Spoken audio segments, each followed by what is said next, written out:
You thought you could marry my son? Your standards don't match ours. Don't you dare dream of joining us. Anyway, the point is you're not the right person for my son. Now, leave." That's how coldly my father-in-law spoke to me. My mother-in-law joined in, saying, "You only approached Jake for money anyway." "My name is Jessica. I'm 35 years old and I work for a company. Since graduating from university, I've been at the same job for years. Some of my coworkers left to start their own businesses, get married, or have children. But I stayed and devoted myself to my work every day. You might think I'm a lonely workaholic, but I'm not, because I have a boyfriend named Jake. Jake was a business partner. I thought he was a nice young man who took his work seriously. As we worked together, we started to like each other. He confessed his feelings for me, and we started dating. It's been a few years since we started dating, and now we're even engaged. But if you ask me if I'm not worried about marrying him, I have to admit that I am. He's younger than me, and I wonder if he's okay with our age difference, even though he says it doesn't matter. By the way, his father is a business owner, and Jake works for his father's company. This means that one day, Jake will take over the company and become its president. I was worried that his parents would oppose our marriage. I'd been feeling uneasy about it for a long time. Of course, I was happy when he asked me to marry him, but I wondered if we could really get married. However, Jake didn't seem to mind at all. His optimism was one of the things I loved about him. He had already met my parents, and we often had nice dinners together. My parents agreed that we should get married, and they liked Jake very much. Finally, the day came to meet Jake's parents. I had been so nervous about it for weeks. Their house was spectacular, just as I expected for the president of a company. It was so big that it felt like a royal palace. As soon as we arrived, I started to worry if my clothes were appropriate for the occasion. I had picked out nice clothes, but I wasn't sure if they were good enough. I'm from a normal family, so Jake's world felt very different from mine. Jake would take me to fancy restaurants and book expensive hotels for our vacations. He thought that sort of thing was normal, but it made me feel like he lived in a different world. Even so, he never pushed his values on me or bragged about being rich. "I don't judge people by their money. I fell in love with you because of your personality and inner beauty," he would say. At first, I wondered why he was dating an older and ordinary woman like me, but his sweet words made me believe he truly loved me for who I am. Because we love each other deeply, Jake and I are getting married. I feel like I've met a wonderful man, and I want his parents to approve of our marriage. "Don't worry, babe. I've already told my parents about you," he said to encourage me. Then the front door opened, and his mother welcomed us. "Welcome. You must be Jessica." "Yes, I'm Jessica. Nice to meet you." His mother gave me a quick nod and let us in. The living room was huge, and Jake's father was there, sitting on a big luxurious sofa, waiting for us. I felt nervous all of a sudden. Meeting his mother made me nervous, but his father was even more intimidating, as you'd expect from the president of a company. "It's a pleasure to finally meet you. My name is Jessica. Thank you for inviting me today," I said, my voice shaking. Jake looked at me and smiled. "Don't be so nervous." But his parents weren't smiling. They were staring at me with very cold eyes. I felt a chill down my spine. "Please sit down," his father said, pointing to the sofa. It felt like a job interview. "Well, no, excuse me," his father said as soon as I sat down. His mother agreed with him. "Hey, Mom, Dad, what are you doing?" "What do you mean, no? It's rude to say such a thing," Jake said, upset, trying to defend me. But his parents didn't seem to listen. "How old are you anyway? You look pretty old to me," his father asked. "I'm 35, I replied. "You're 5 years older than Jake. How can we accept Jake marrying an older woman like you?" His mother said. "Besides, it's already too late for you to have children, isn't it? We need someone who can give us grandchildren." I think it has to be a young woman, at least younger than Jake.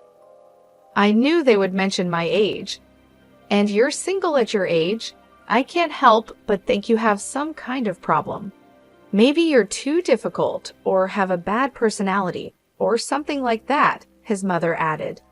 Mom, what are you talking about? Jessica is a wonderful person with a great personality, Jake protested. Then why hasn't she married before? His mother shot back. Excuse me, I said.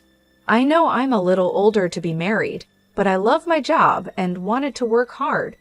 I've always prioritized my work over marriage. That's why I didn't get married until now. It wasn't until I met Jake that I realized I wanted to get married. I was almost overwhelmed by the pressure from his parents. I tried my best to choose my words carefully, but their attitude didn't change at all. Working harder? It's not like the company you work for is a big one. Even if you work hard and get promoted, you don't get paid much, do you? I think you should focus more on making yourself more attractive as a woman.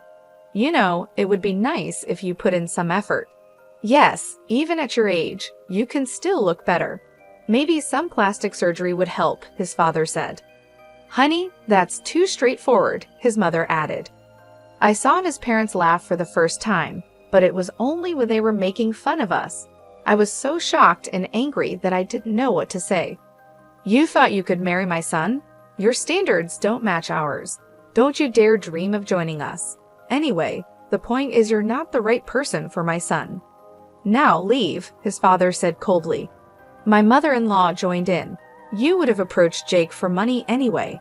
I don't know how you fooled my son, but you can't fool us too. That's enough. You guys can say whatever you want, but it's my life. I'll decide who I marry, Jake tried to defend me. I stopped him and said, I see. I understand how you feel, but it's quite rude of you to say such horrible things to me, especially since we just met. I don't care if you're richer or not. It's not important to me. But if I were to become rich, I definitely wouldn't want to be like you. I stood up and walked out. We don't need to have any more conversations. As I left their house, his father shouted, You've got to be kidding me. Don't you dare insult us, you beggar. We'll never allow you to marry my son. I don't want to be related to people like you anyway, I said. You're such a disgraceful person. I'd like to see the faces of the parents who raised a woman like you, his father fought back. I ignored him and left their house. Their attitude was just too much for me to handle. I walked outside, frustrated. Then Jake came running after me, looking worried. Jessica, I'm sorry. I never thought my parents would say something like that. It was horrible, but maybe it's a good thing we found out now. It would have been a lot more pressure if we got married in that situation. Anyway, I'm leaving them. I'm not taking over Dad's company. I'm quitting too. You shouldn't make such a decision in a rush, I said. I'm not rushing. I really do love you, Jessica. We didn't get together for money, so there should be no problem if I leave the house. Well, that's true, but let's go to your parents' house and tell them about this, he said, pulling my hand and starting to walk. My parents were surprised by our sudden visit, but they welcomed us warmly. While having tea, we told my parents what had happened. My father listened without saying a word. Jake, your father's company is called SpaceX, right? And your father's name is Henry Cavill. Yes, but why? That's what I thought. I see. Why don't we go with you to your parents' house now? Dad, what's going on? Because they said they wanted to see her face, right? Let's go show her face then, shall we? My father isn't the type to get provoked, so I was surprised by his reaction, but he was ready to go. So we had no choice but to go back to Jake's parents' house. This time, Jake's father answered the door, not his mother. You again, I won't forgive you, no matter how many times you come back. Whose daughter do you think you were talking to, Patrick? My father said. Jake's father looked at my father, rolling his eyes. It took him a few seconds to finally recognize something. Mr. Richard, is that you? You finally remembered. Your daughter means her father is me. That's right. She's my only daughter. We had her later in our marriage. By the way, how dare you insult my precious daughter? Have you forgotten what I told you back then for 2 years? No, you see, when you were arrested for smoking and drinking, you were even caught shoplifting. I covered for you and gave you a chance to become a better person, didn't I? I did everything I could so you could get a decent job. Didn't I teach you that no one can live alone, and we all need to support each other? And yet, as soon as your company became successful, you forgot all that, didn't you? I apologize for that, Jake's father said, now looking fragile, a complete change from before. If you want to be the president of a company, you need to treat people with compassion. Do you think you're better than others just because you're successful? Aren't you looking down on people when you shouldn't? Well, he seemed to understand what was being said. Dad, my boss always says his stomach hurts from stress. Are you harassing him? Jake asked. What are you talking about? I'm just pushing him hard because I expect better of him, his father said, starting to come unraveled. Just when I thought you'd finally come to your senses, you're back to your old self. You're a real pain, Patrick. First of all, I want you to apologize to my daughter for insulting her. Yes, I am sorry, Jessica, he said, bowing his head to me, prompted by my father. It seemed that the master-slave relationship from their student days was still hard to change. Honey, you should apologize to her as well, my father-in-law said to his wife. My mother-in-law bowed her head as well. I felt relieved that his parents apologized to me. Hey, I'm leaving this house and the company too, Jake said. His parents panicked. Wait a minute, if you leave, who's going to take over? Your father's right, you're the only one we have left. I'm sick of you controlling everything in my life, Jake replied. I covered for you and gave you your chance to become a better person, didn't I? My father said, his voice steady and strong. I did everything I could so that you could get a decent job.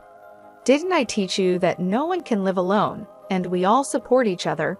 And yet, as soon as your company is successful, you forgot all that, haven't you? Jake's father seemed taken aback, his previous arrogance gone. I apologize for that, he said, his voice trembling. The man who had been so intimidating just moments before now seemed fragile, a complete change from before. If you want to be the president of a company, you need to treat people with compassion, my father continued. Do you think you're better than others just because you're successful? Aren't you looking down on people when you shouldn't? Jake's father hesitated. Well, apparently he had an idea of what was being said. He knew my father was right, but pride kept him from admitting it fully. Dad, Jake spoke up, his voice filled with frustration. My boss always says his stomach hurts from stress. Are you harassing him? What are you talking about? I'm just pushing him hard because I expect better of him, Jake's father said, but his confidence was waning. He was starting to come unraveled under the pressure. My father looked at him with disappointment. Just when I thought you'd finally come to your senses, you're back to your old self. You're a real pain, Patrick. First of all, I want you to apologize to my daughter for insulting her. Jake's father looked at me, his face a mixture of shame and regret. Yes, I am sorry, Jessica, he said, bowing his head to me, compelled by my father's firm stance. It was clear that the power dynamics from their past were still deeply ingrained. Honey, you should apologize to her as well, Jake's father said to his wife, who nodded and bowed her head too. I felt a wave of relief wash over me as his parents apologized. It was a small victory, but it meant a lot. Hey, I'm leaving this house and the company too, Jake announced, his voice steady and resolute. His parents' eyes widened in panic. Wait a minute, if you leave, who's going to take over? His mother asked, her voice trembling. Your father's right, his mother added, desperation creeping into her voice. You're the only one we have left. Jake shook his head, his resolve unshaken. I'm sick of you controlling everything in my life. I've made my decision. My father stepped forward, his presence commanding the room. Patrick, it's time you learned that respect and kindness are more important than wealth and status. You've been given a chance to change. Don't waste it. With that, we left the house. Jake and I walked away together, leaving behind the toxic environment that had tried to tear us apart. It was the beginning of a new chapter for us, one where we could build a future based on love, respect, and mutual support. I am going to start my own company and see how far I can go on my own, Jake declared. And I'll marry Jessica as I promised. Thanks for everything. Jake bowed his head deeply to say goodbye to his parents. Their faces turned completely pale and they froze in shock. Despite their reaction, we left them behind and walked away together. My father had been a high school teacher until he retired, and I had no idea that Jake's father was one of his former students. When I looked up the company Jake worked for on their website, I saw Patrick's picture. My father had told me that he had a student who became successful, but he never mentioned who it was. At first, my father was happy to see that one of his students had achieved something great. He always believed in hard work and integrity. You can't be blinded by money and forget what's important, he used to say. My father was a dedicated teacher, always strict about values like honesty and humility. Jake followed through on his promise. He quit his job and started his own business. I supported him while continuing to work at my own job. Jake had a natural talent for being a business owner, and his company started making a profit early on. I was proud of him and happy to see his success. We got married, just as we had planned, and became husband and wife. We lived joyfully every day, supporting and loving each other. Our life together is filled with happiness and mutual respect. As for my father-in-law, his story took a different turn. Some of his employees sued him for harassment, which caused the company's stock price to drop significantly. As a result, he was dismissed from his position as president. It was a harsh reminder that no matter how successful you are, treating people with respect and kindness is essential. Seeing how things turned out for Jake's father made me even more grateful for my own father. My father taught me the importance of humility and compassion. He was a role model who lived with integrity and dignity, and I strive to live my life by those same principles. Now, Jake and I focus on building a life together, filled with love and mutual support. We work hard, enjoy our time together, and always remember the values that truly matter. Please subscribe to our channel if you like our story. We'll see you in the next video.